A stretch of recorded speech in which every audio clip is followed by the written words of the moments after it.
Podes fazer uma pergunta. Abel, boa noite. Se a gente pensar nos 11 titulares do jogo de quarta-feira contra o Atlético Mineiro, 13 estavam suspensos hoje, tem o Everton e Gomes na defesa, e dos 6 do meio para frente, 3 começaram jogando e saíram no intervalo, e os outros 3, 2 entraram no intervalo e 1 no segundo tempo, mas o Rony entrou no intervalo também. Queria que você falasse um pouco desse planejamento para esse jogo de hoje, se dividir esses titulares entre os que jogaram o primeiro tempo e o segundo era uma busca por um time que fosse forte o tempo inteiro hoje e, ao mesmo tempo, também forte para quarta-feira contra o Atlético Mineiro. Obrigado. É isso mesmo. Boa noite a todos, em primeiro lugar. É isso, é ir em busca de uma equipa intensa o jogo inteiro. Eu falo-vos muitas vezes, e é a minha opinião, não é? Que temos que fazer gestão de energia para jogar na máxima força. É exatamente isso que estavas a dizer. É para sermos intensos durante o jogo inteiro. Essa é a nossa intenção, ou foi essa a nossa intenção.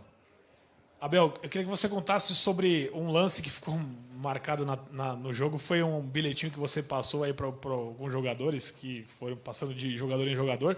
Claro que você vai falar o conteúdo e tal, mas dessa sua nova prática de conversar com os atletas, é uma nova prática? Não é nova, porque já todos vocês viram isto acontecer em muitos jogos, não é a primeira vez. Mas muitas vezes queremos fazer alterações táticas que é difícil falar com 3 ou 4 jogadores, que era o caso, 3 ou 4 jogadores tinham que saber de uma informação só. Mas lá no bilhete o que dizia era: continuem a jogar assim, os nossos torcedores estão-nos a apoiar, aproveitem para os convocar já para quarta-feira para nos ajudar, porque eles têm sido espetaculares, têm-nos ajudado muito. E modéstia à parte, acho que esta equipa tem dado diversão, ou os nossos torcedores vêm para desfrutar e para se divertir deste espetáculo. E, portanto, muito contente com isso, e era o que dizia no bilhete. Continuem a jogar, que a torcida está connosco. Abel, boa noite. Queria que você falasse a respeito do retorno do Rony, jogador que ficou um tempo parado por causa da lesão na coxa, volta hoje, e também que você falasse a respeito do Bruno Tabata, jogador que o Palmeiras está próximo de fazer o anúncio. Olha, em relação à segunda pergunta, eu vou falar quando esse anúncio for feito, porque vocês sabem que eu não tenho costume de falar enquanto as coisas não estiverem resolvidas. Portanto, em relação à primeira pergunta, o Rony, é sempre bom tê-lo de volta, é mais uma opção, nós queríamos ter todas as opções. Infelizmente temos, por exemplo, neste momento o Jailson lesionado. Por quanto mais soluções tivermos, tendo um elenco curto, não é? Mas o facto de ter um elenco curto diz que nós vamos dar a oportunidade a todo mundo de poder jogar, e mais ainda de dar a oportunidade a jogadores da base. É por isso que o nosso elenco é curto, para isso mesmo, para que toda a gente possa desfrutar, mesmo correndo o risco de haver tanta competição e de poder haver muita lesão, mas é assim, às vezes a lesão de um ou outro jogador proporciona oportunidade a outros, como foi, por exemplo, o caso do Vanderlei, e é assim que vai ser. Com um elenco curtinho, todo mundo joga, todo mundo tem a oportunidade de poder provar o quanto quer jogar na nossa equipa, e temos sempre os jogadores contentes porque sabem que a oportunidade a cada jogo pode aparecer. Boa noite, Abel, parabéns pela vitória. Abel, não sei se você sabe, mas essa música que está todo mundo cantando foi do pedido que você fez à torcida, e tá bonito de ver, né, a torcida com o time, e trazendo sobre isso a importância que tem o apoio do torcedor para o Veiga. O Veiga passou um momento difícil depois da lesão. Hoje ele bateu o pênalti exatamente na tentativa que ele fez contra o São Paulo e errou, e a gente sente que o apoio do torcedor não mudou com ele. O que você ganha com o Veiga voltando a marcar, tendo mais confiança a partir de agora? Olha, eu, se queres que seja muito sincero, eu não conheço nenhum jogador do mundo, eu não conheço, que só acerte. Nem o Cristiano Ronaldo é um batedor exímio de penaltis, falhou 4 ou 5. O Veiga em 24 falhou, ou 25 falhou 2 ou 3. É normal. Às vezes é a forma, e para mim esse é o segredo. É a forma com que o jogador, com que o treinador, com que nós lidamos com a adversidade. E muitas vezes nós temos a tendência de nos focarmos nos problemas. Aí falhei 2 penaltis. Ele falhou 2, mas fez 24 seguidos. E algum dia ele ia falhar. Talvez no momento certo, na hora certa, num penalti ele vai fazer. E muitas vezes os jogadores focam-se muito no passado, focam-se muito nas coisas menos positivas. Eu estou sempre a dizer que nós devemos pensar na nossa vida naquilo que nós queremos, não é aquilo que nós não queremos, aquilo que nós queremos que nos aconteça. Mas mais do que tudo, o que eu quero ver nos jogadores, mesmo quando erram, como foi hoje, o Wesley falhou 3 oportunidades, mas criou-as. Ele apareceu lá. Ele criou mais oportunidades do que outros jogadores dentro do jogo na mesma função. Ele criou mais. Falhou, mas criou-as. E teve um comportamento daquilo que eram as tarefas dele espetaculares. Porque o jogo não é só com a bola. É técnica. Hoje, é verdade, não teve no top. É tática, teve top. É física, teve top, porque correu para a frente e correu para trás. Houve aqui uma dimensão que podia ter feito gol e não fez. Portanto, o que os jogadores têm que fazer é perceber que o sucesso não é só quando faço golos, não é só quando eu ganho. Para mim, sucesso é quando tu dás o máximo que tu podes dar em cada treino, em cada jogo. Para mim isso é sucesso, porque às vezes o treinador pode não o meter e os jogadores terem sucesso naquilo que estão a fazer. Só que muitas vezes os jogadores esquecem-se, que foi o caso um bocadinho do Veiga, das coisas boas que fez. E ele tem que entender, ele e todos os outros, que têm que ser resilientes. E a melhor forma que nós temos de lidar com a adversidade não é fazer cara feia, não é amoar, é com trabalho e disciplina. E é isso que eu quero ver dele. Independentemente se vai fazer um golo, se vai fazer 5, se não vai fazer, é a disponibilidade dele para lutar contra a adversidade. Isso é que eu quero ver. E quero ver no treino. É isso que eu quero ver. Enquanto ele fizer isso, e os outros também, a única coisa que me exigem no meu clube, desde que eu fui contratado para aqui, é o melhor de ti. Isso é o que eu posso prometer. Eu não posso prometer nada a não ser o melhor de mim. Há dias em que tudo vai correr maravilhosamente. Vamos fazer 6 ou 7 golos como já fizemos aqui. E há outros dias que não vamos fazer, mas isto é o futebol, não estou a dizer nada de novo para ninguém. A torcida, já falei, é incrível a energia que existe entre a equipa e os torcedores. Acho que eles entendem e compreendem toda a nossa entrega, a forma como jogamos, a dinâmica. E por falar em dinâmica, deixe-me dizer, hoje tenho que dar uma palavra ao árbitro, ao Jean-Pierre. É verdade, como o outro lance que era falta pós 2, e eu fiquei ali um bocado chateado, mas deixou-o jogar, e eu quero lhe dar os parabéns por isso, porque nós não estamos só habituados a piu, sempre a apitar, e ele hoje lembrou-se e disse: meus amigos, isto é para jogar, é para ter intensidade, e o jogo hoje teve intensidade, teve ritmo, por responsabilidade do Jean-Pierre, porque se ele começa a apitar aqui, a apitar lá, transição, foi igual para os dois. É verdade que houve uma outra falta, que toda a gente dizia: é falta, e inclusive eu, que ele depois até veio falar comigo e foi super pedagógico comigo. Professor, é igual para os dois ou não? Quando ele me disse isso, está correto. Está correto, está corretíssimo. Igual para os dois, portanto, parabéns para ele, parabéns para o nosso público e parabéns para a nossa equipa que manteve a consistência no nosso jogar.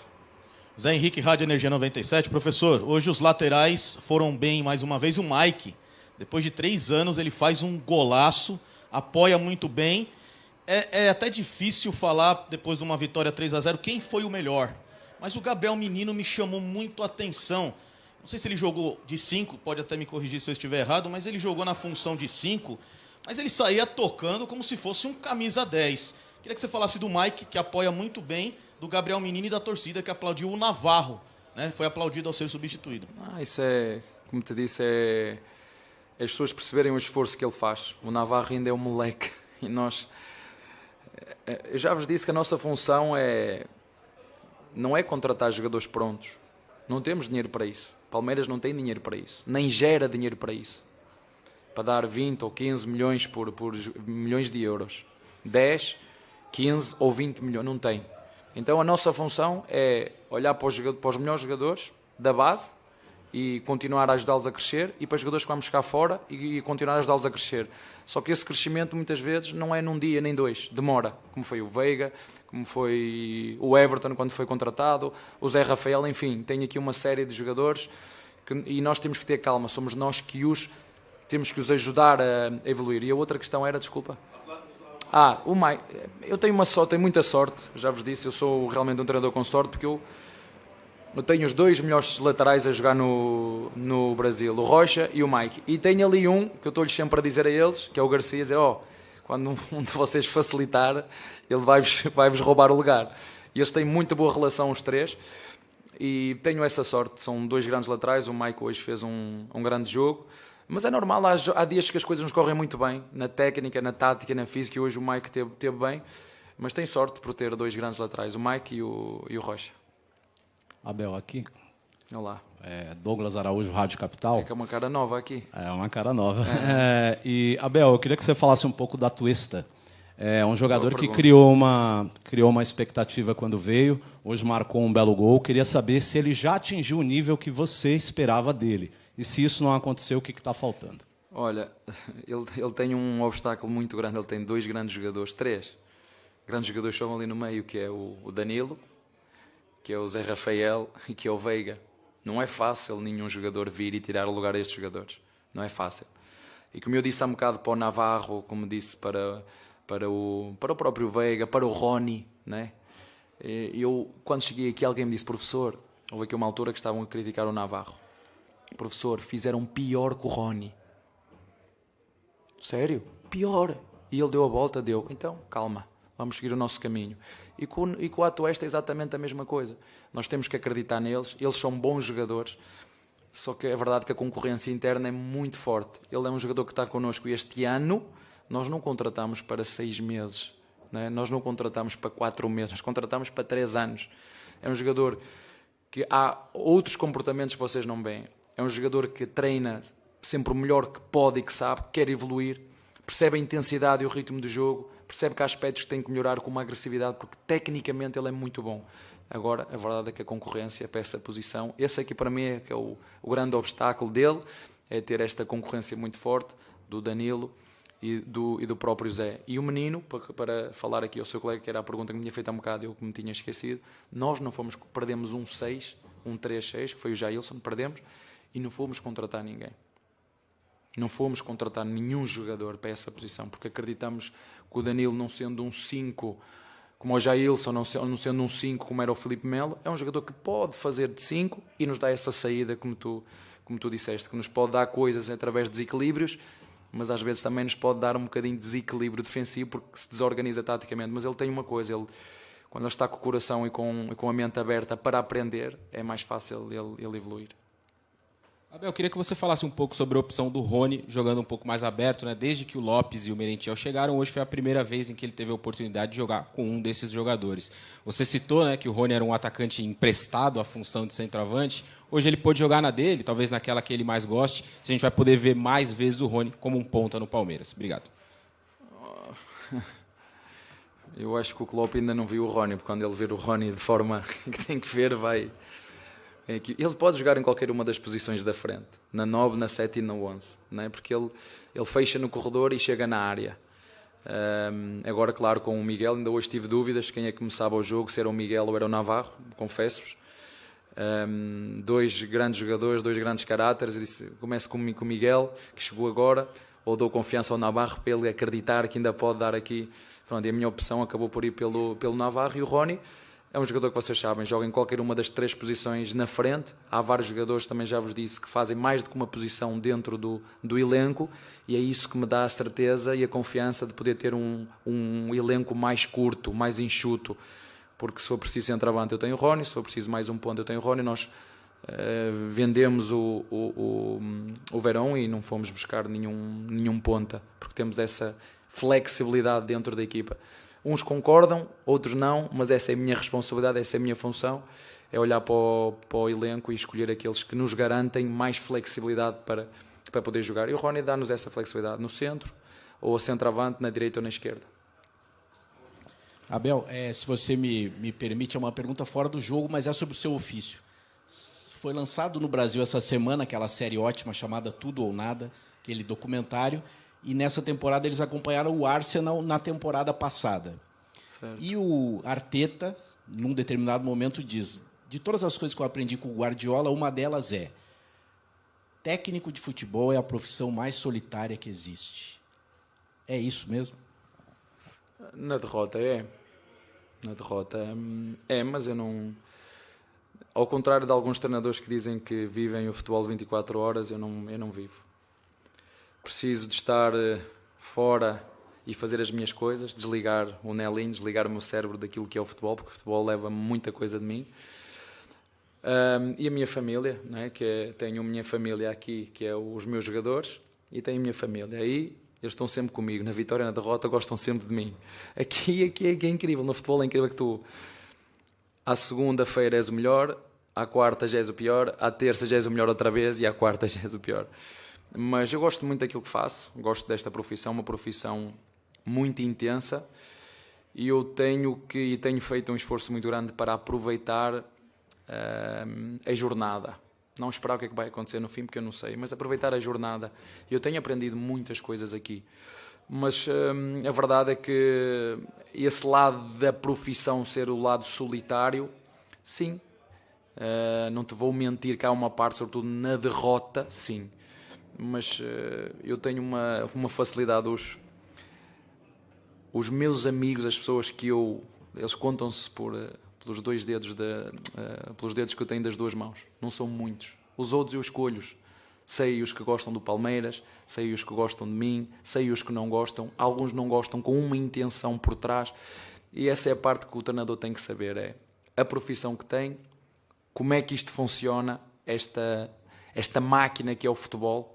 Porque assim, não sou só eu que jogo. Não é? Isto é muito mais sou eu, são os jogadores, são os comentadores, são os programas televisivos, porque o futebol dá muito conteúdo. O futebol dá dinheiro a ganhar a muita gente. Não é só a mim, nem só aos jogadores. O futebol é diversão para muita gente. E, portanto, nós só temos é que perceber quais são as regras de jogo, como é que ele funciona. E quando eu sei disso, é só perceber o momento que estamos e ser sempre equilibrado. Acho que isso é uma das palavras fundamentais que eu levo na minha vida, é ter equilíbrio. Nem quando ganhamos somos os melhores, nem quando perdemos somos os piores. Acho que isso é fundamental para nós termos uma vida em paz. E eu digo aos jogadores muito isto: o sucesso é eu ter a minha cabeça em paz e tranquilo comigo mesmo de que fiz o melhor que podia e que sabia no dia de hoje. Se eu fizer isso, aconteça o que acontecer no resultado, eu chego a casa e consigo dormir. Se eu der o meu melhor, e às vezes o meu melhor não é o suficiente para ultrapassar o meu adversário, e quando assim for, só temos que reconhecer o mérito e seguir em frente. Quando ganharmos, como foi o caso de hoje, de forma correta e limpa, seguir também da mesma forma. Tá? Abraço.